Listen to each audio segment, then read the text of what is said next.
Spallone, glad to be alongside Indiana Pacers star Paul George. Paul, how you feeling today, man? Feel good. Good, man. I appreciate you taking the time out. And just first and foremost, team is off to a great start, man. 18-12, sitting atop the Eastern Conference. What are some positives you've been able to take away, along with a few areas to improve upon down the stretch?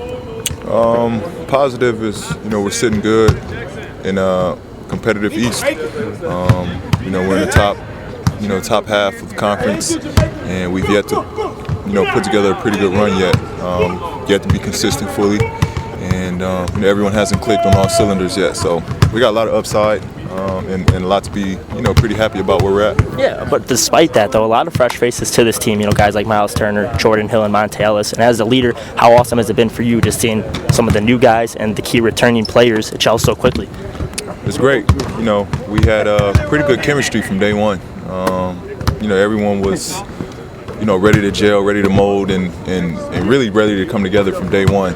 And it's been great. And through the process, we just stuck with it one day at a time. Everyone get more comfortable with one another, and it's the reason why we're playing well. And you've had a terrific season thus far, currently averaging about 24 points per game, and 8 rebounds per game. With that said, how special has that been for you, man? Just seeing all your hard work and dedication that you put into your craft throughout the years paying off. It's good. Struggling of late shooting, but it's expected. Missing a year and a half from basketball, it's taking a toll on how my body is and how it's reacting to it. Not being in this for a long time, but it's gonna come around. I'm just happy right now that where we're at. We're still playing pretty good basketball. We're still right, where we want to be in terms of ranking.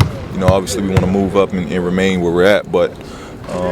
Again, it's a long season. We still got a lot of upside and a lot of potential on this team. Yeah, and just a few more questions for you. I feel like you've handled that position change so well, being able to play multiple spots, showing off your versatility. But what was the biggest adjustment you had to make from maybe one night guarding the team's best wing player to the next night maybe going down low, guarding an opposing team's top post player? I think just being ready for everything.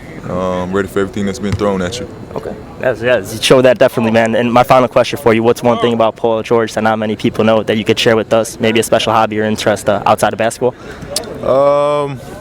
Music. Okay.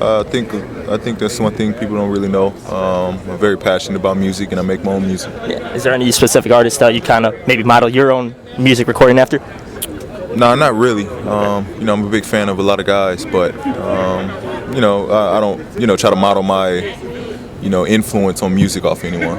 But it's kind of cool to see some of the other NBA guys doing their things, like Damian Lillard too, getting into music. Does that kind of push you to try to be better, just like you do on the court? Yeah. It's just awesome that guys have that platform to do something outside of basketball and be just as passionate. Dame is very good. Iman is very good. It's a lot of guys that do music that people don't really know about, but it's just great that they're passionate about something other than basketball. Yeah, kind of sharing their stories to everybody, inspiring, exactly. Just on the court and off the court as well. So exactly. That's awesome, man. But DeAngelo Carroll, Paul George, Happy New Year, man.